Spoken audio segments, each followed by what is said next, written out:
our headlines today, we have low voters turnout, inequality, government accountability and transparency, and substance abuse. Good evening and welcome to MJ Live News Dispatch at 9 p.m.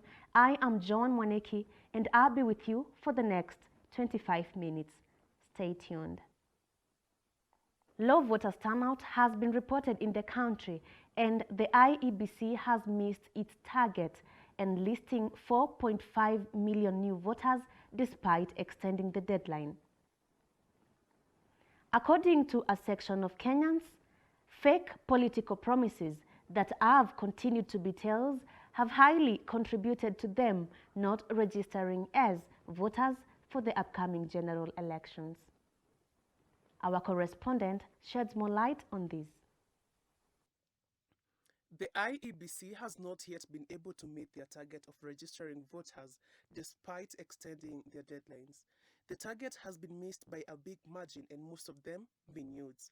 From finding out a few things from them, it is evident that the youths and other people have been suffering things like long-term unemployment despite voting before, and now they have decided that enough is enough. Na machungu mbato siku zote. Hii government ya saizi yenyewe ni either mtupange ama tupangane ama tuwapange. And they are no longer taking tales of lies. From Jacaranda, where a peace concert is being held, many youths have showed up, and most of them not registered because of the continued lies given to them by the politicians put in place to lead. Reporting from MJ Live, I am Wenjage Kemiti. Joining us live is Dr. Kevin Onyango Odhiambo, well known as Dr. Kasipul, who is an independent presidential candidate in the upcoming general elections and who a few days ago organized a peace concert that goes by the name Determination, just to ensure that he knows the issues that the youths are concerned with right now and ensure that the elections will be free and fair. I am sure that the youths have talked to you about a few things, and let's get straight to hearing from you. You're welcome, Dr. Kelvin. Thank you very much, Joanne, for having me. I don't take it for granted. First and foremost, I think the young people of this country, they're very tired. According to how you have interacted with youths, what are some of the reasons that have made them not register as voters in the upcoming general elections? The issue that they are facing right now, being jobless, 90% of these young guys who have ventured into border business, they feel frustrated by the same, politicians who have,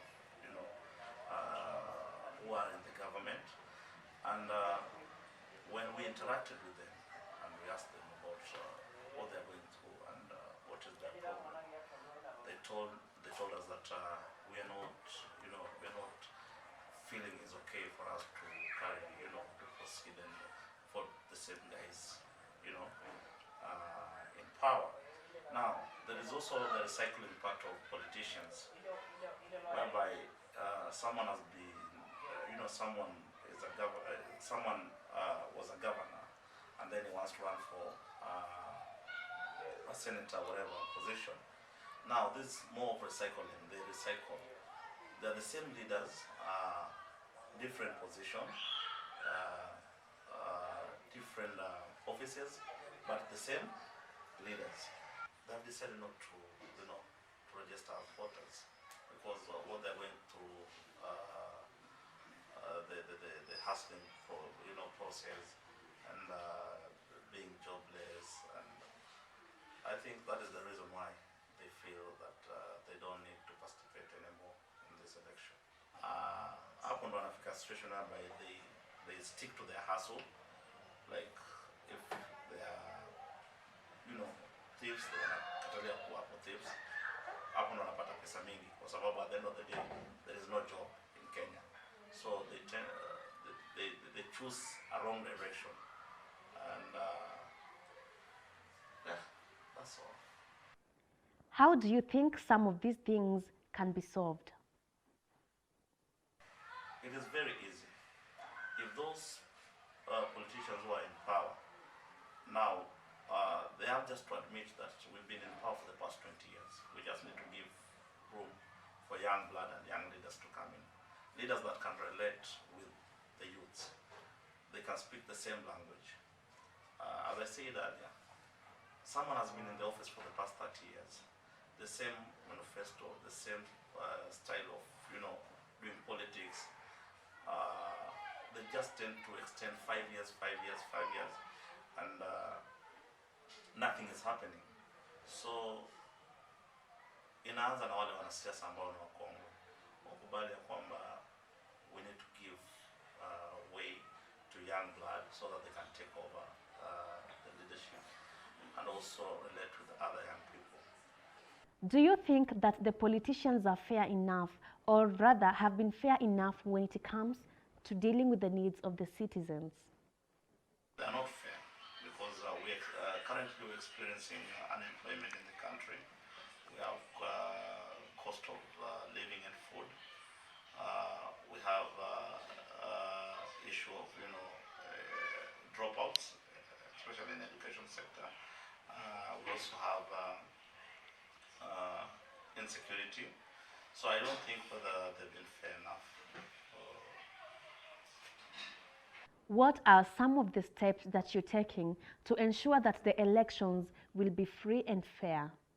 As a determination, we have come up with a protection unit across the country. We're going to mobilize agents to make sure that the process is free and fair. And also we are urging the young people across the country to remain, to be peaceful, and also to urge all the electoral stakeholders and security agents to make sure that the election is peaceful, free, and fair. Regarding the serious low voters turnout issue, what is your take about it? My take, as determination as Kevin Onyango Odhiambo, I'm going to make sure that I'm going to mobilize young people and encourage them to check votes, and also to engage with IBC, to give them more time, like a period of 1 to 2 weeks, so that they can register. Thank you so much, Dr. Kevin, for joining us throughout this conversation. We do not take it for granted, and all the best in the upcoming general elections. Kindly join our conversation through our social media platforms: Instagram @JoanMwaneki, Twitter @JoanMwaneki, Facebook @JoanMwaneki, or you can send us an SMS through 0112 639 661.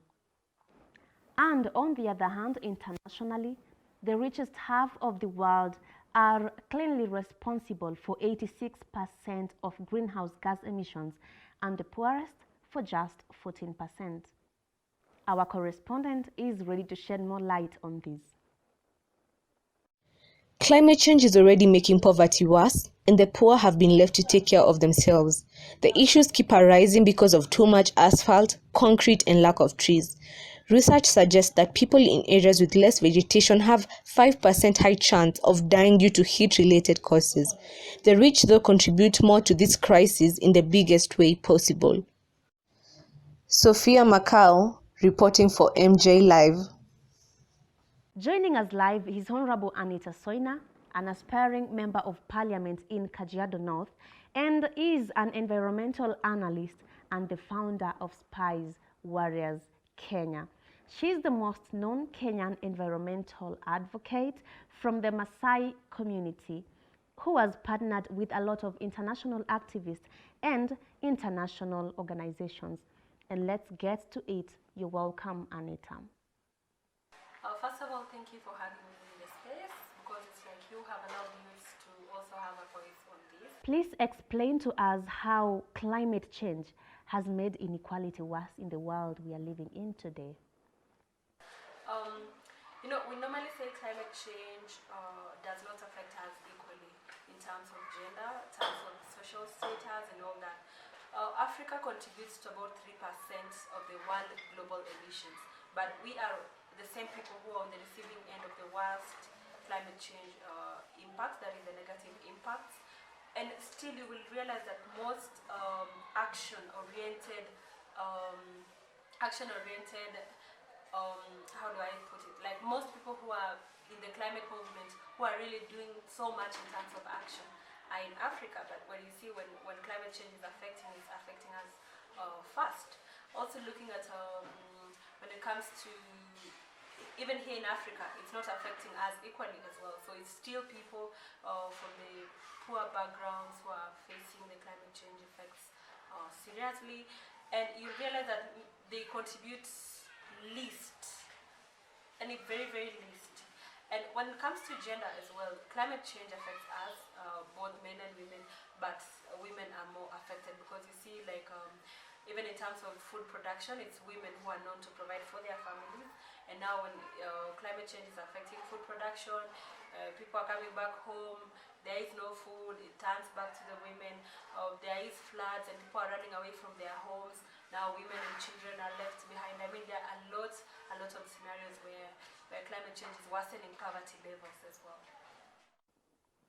How essential is the planting of trees for those who do not understand? Trees, just like oceans, act as carbon sinks. We are releasing so much carbon to the air.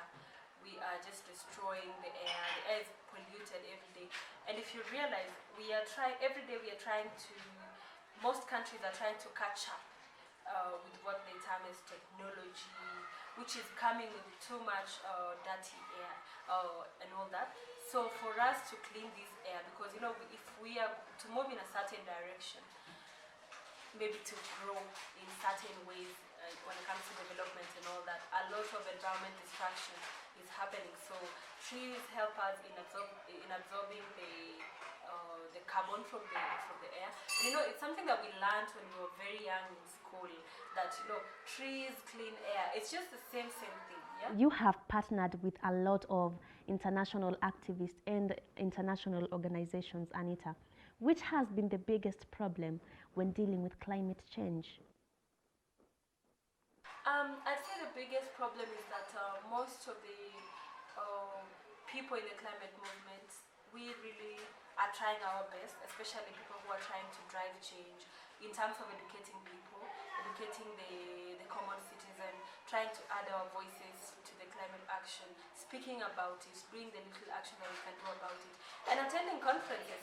Conferences are many in the climate movement, a lot of meetings, a lot of discussions, but now we always have a problem with implementation, because we realize, like, maybe this year we attended a certain conference that will also happen next year, so we need to come back next year and look at what did we achieve in what we agreed this year, last year, for example. So have we achieved? If we didn't get there, what was the problem?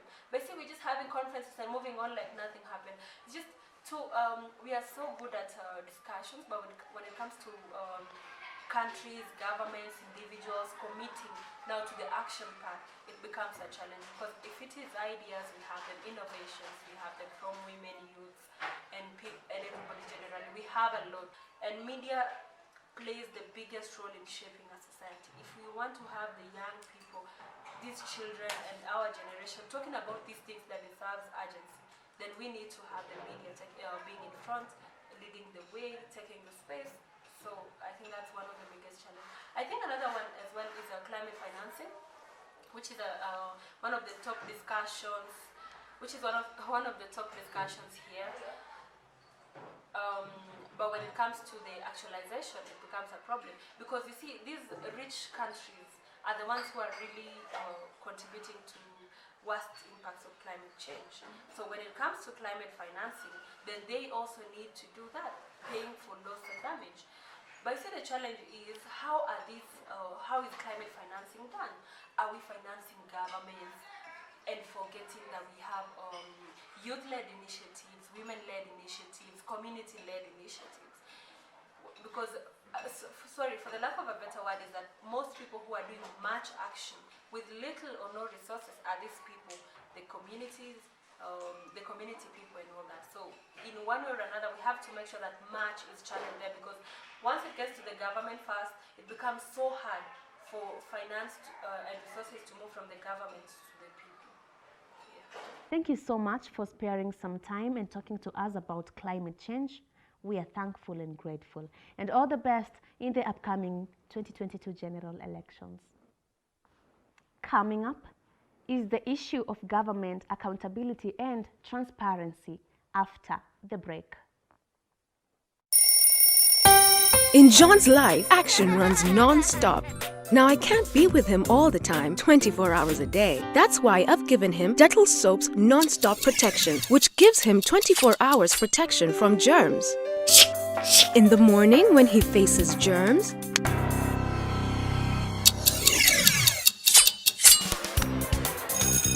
afternoon when he's up to mischief,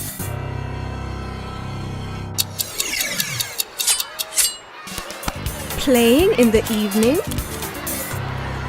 Non-stop protection keeps going on and on. Indeed, Dettol Soap's non-stop protection formula has the power of Dettol, which gives non-stop protection from germs for 24 hours. All day and all night. Mother's weapon for non-stop protection. Dettol. Be 100% sure. The issue of government and transparency is not something new, because it's something that we've been battling with for the longest time as a country, actually since Kenya gained its independence. And the big question here is the issue of making sure that our leaders are accountable and public institutions has been a tall order. Why has it been the case? Joining us live is Boniface Wawero, a Kenyan youth motivator and aspiring member of parliament in Embakasi South. And let's get straight to it. You're welcome, Boniface. First of all, thank you so much, Joanne, for this opportunity. Do you think that the government has been transparent for the last 10 years or for the longest times in their dealings? About the government being transparent. Transparency, first of all, it exists to foster good governance.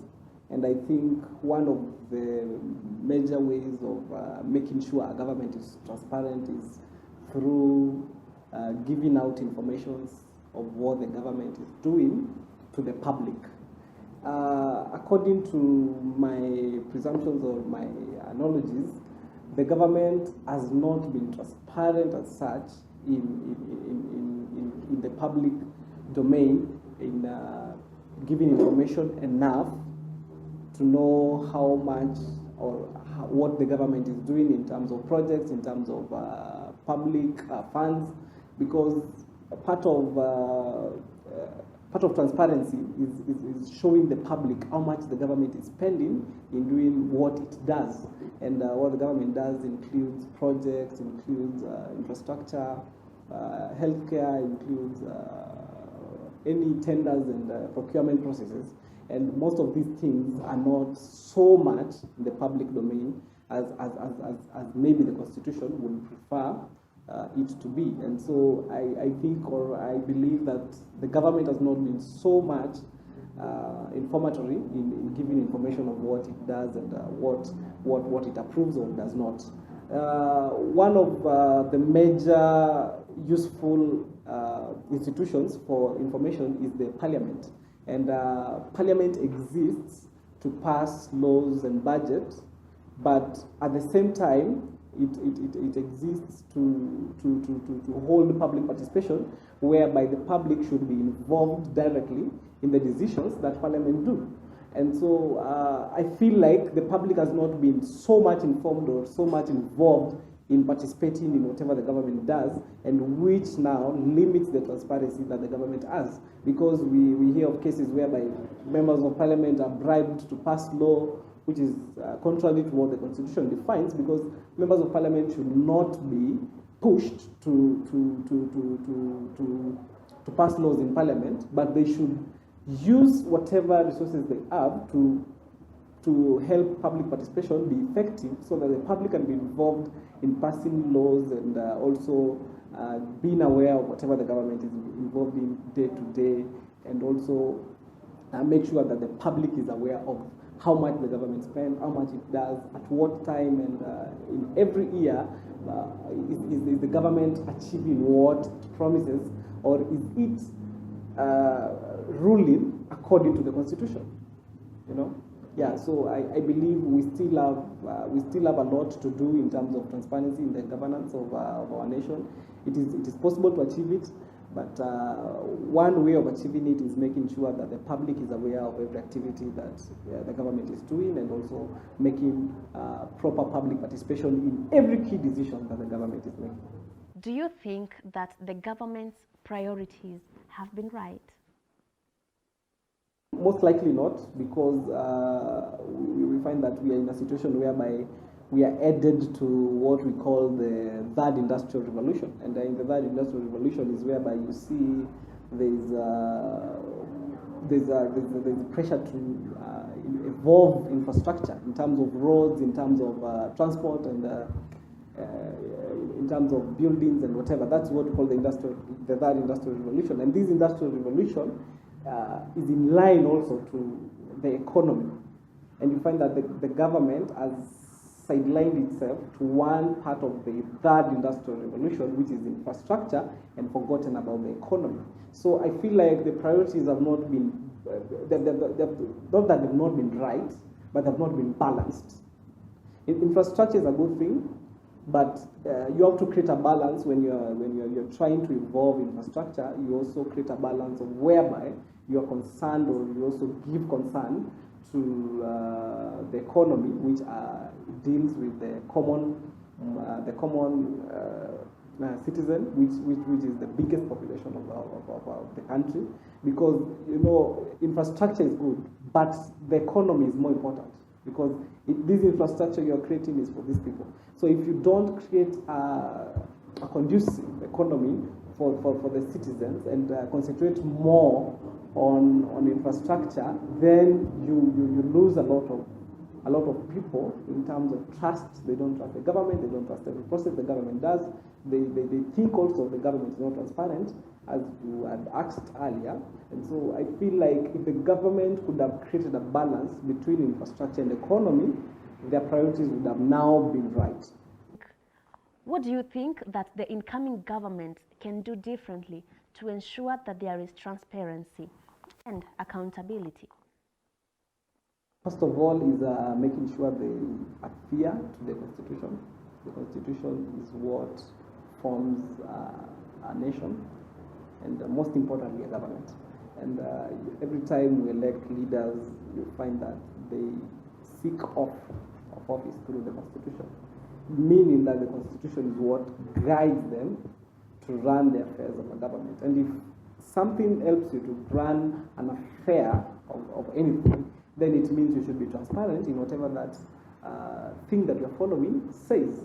And so what I feel the next government should do to be able to achieve the transparency question is ensure that they follow the Constitution, and they do what the Constitution says.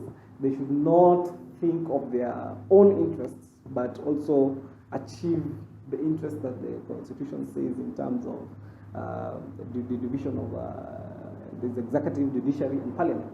Every of these institutions should be independent on their own, so that they can create transparency. Because you find that if the executive is transparent enough in whatever it does, then it means a country economy will thrive.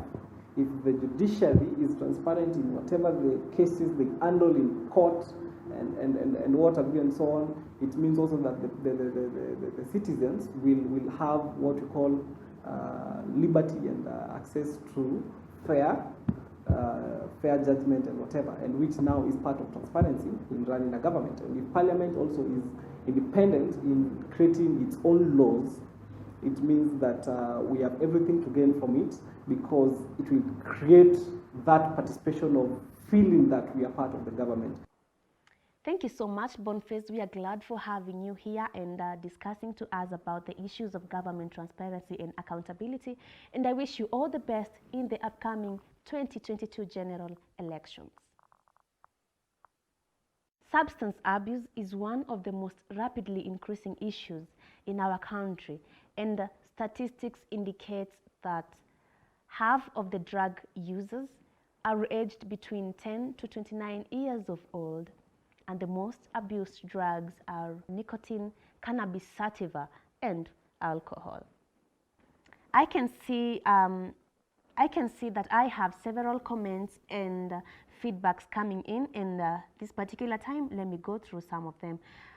Doreen Kigunda says, thank you so much, Joanne, for talking about substance and drug abuse, because my 17-year-old son has been addicted and is currently in a rehabilitation center. I have Diana Njue saying that, let me tell you the truth, this time I am not going to vote because I am still jobless, and many more Kenyans with degrees and papers are jobless. What is the need for all that? I have Brian Keegan, who says that the government has to learn how to be accountable and transparent so that we can reduce the issues and chaos in our country. Thank you so much for staying with me. Let's meet again tomorrow, same time, same place. Enjoy your night.